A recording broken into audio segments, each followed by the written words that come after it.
Motherhood, marriage, no. No, I thought I was going to go live on a reservation or live on a commune or go to LA and be like an actress. I have 3 biological children, and I always wanted to adopt a little girl. Right before my senior year, I found out that I was pregnant. What's happening? I am co-parenting with a gay couple. I got pregnant at 17. I was in no position to properly care for a child. We wanted to be parents on equal footing. We didn't know how we were gonna have a family. I always imagined my life without a child because I really relished my freedom. It was surreal. I felt like I was always outside my body the whole time that I was pregnant, like this really wasn't me. And I would look at him and I would say, look, I'm sorry, dude, I'm sorry you got me as a mom. I can't guarantee you that I'll love you, but I will keep you alive, I will feed you, I will provide for you. Like, that's what I would say to him, and he would be like 2 months old.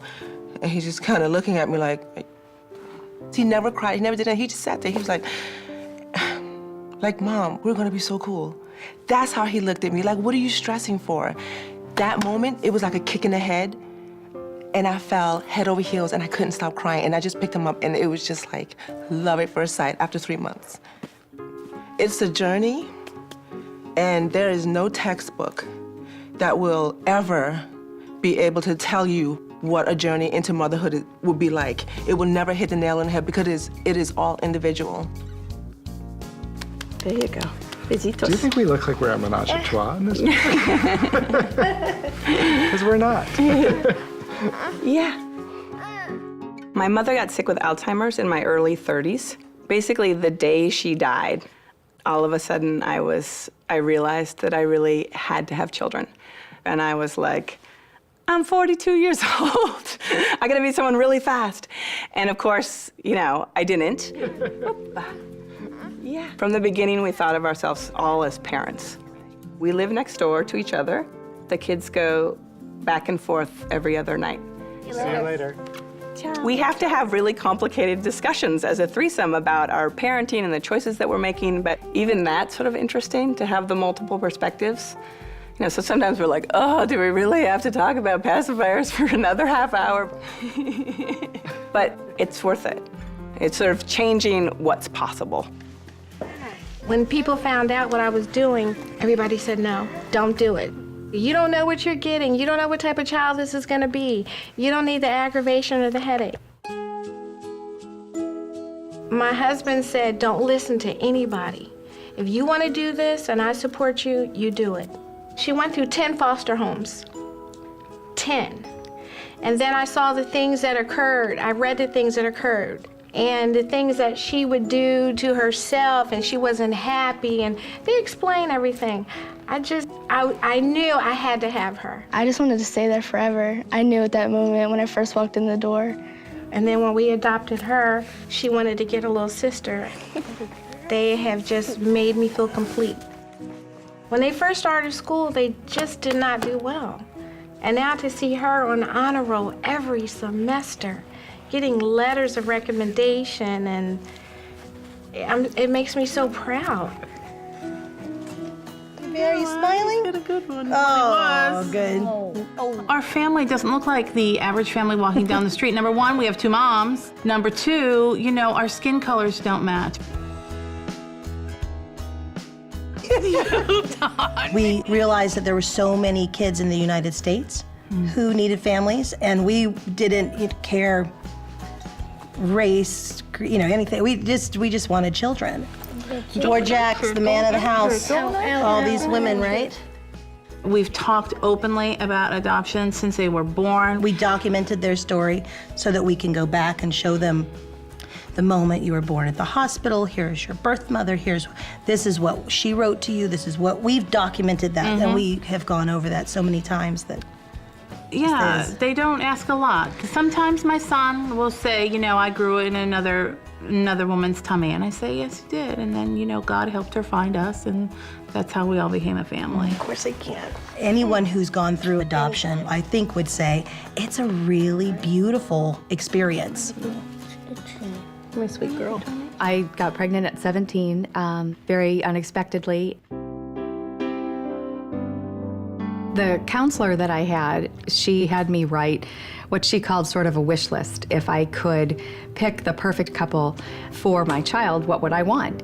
I looked through probably 15 or 20 different photo albums, and it was the very first one that I looked through that sort of stuck with me. And that's the family that I ended up choosing. This is a shot of Matt at his 8th grade graduation with his parents, Lynn and Fred. Knowing that he was in and was raised by this wonderful family really was very healing and made you feel a little less alone and a little less out of the picture. I know what being a young parent does to you. And I know how much it takes away from you. And that was the one thing that I didn't want my girls to go through. I was 17 when I got pregnant. When I was about 5 months pregnant, my mom was worried, like she knew that something was up in the house. And then one day, I was just like, I have to tell her. I have to tell my mom. I was in the bathtub and I called her to the bathroom and I was crying. And I was like, I have to tell you something. And my stomach kind of just dropped. Because son is an honor student. She's always been straight A's, gifted and talented classes. So we cried a lot. Yeah, I felt like I was like a huge disappointment. Yeah, but she wasn't. You think you're losing out on so much, and at the time it felt like I had lost when I've gained so much more. I think my mom's amazing. She's a great mom. I mean, she always says, I can give you everything, but I can't do the work for you. And she has. She's given me everything that I need.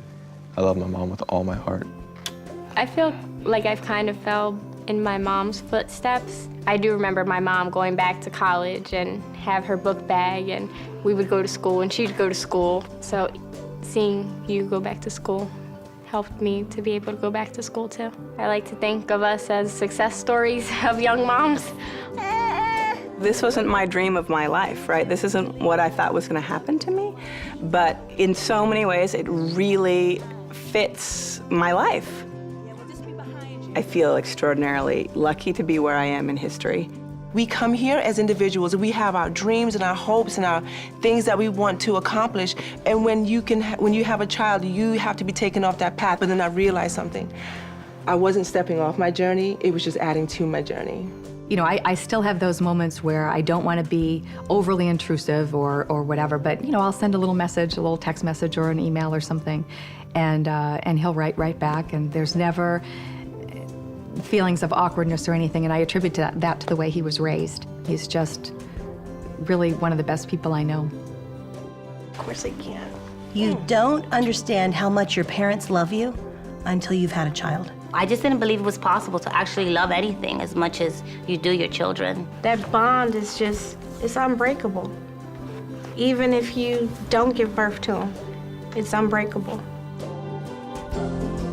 The Untold Stories of Motherhood. See more stories at oxygen.com/baby. Presented by the Oxygen series, I'm Having Their Baby.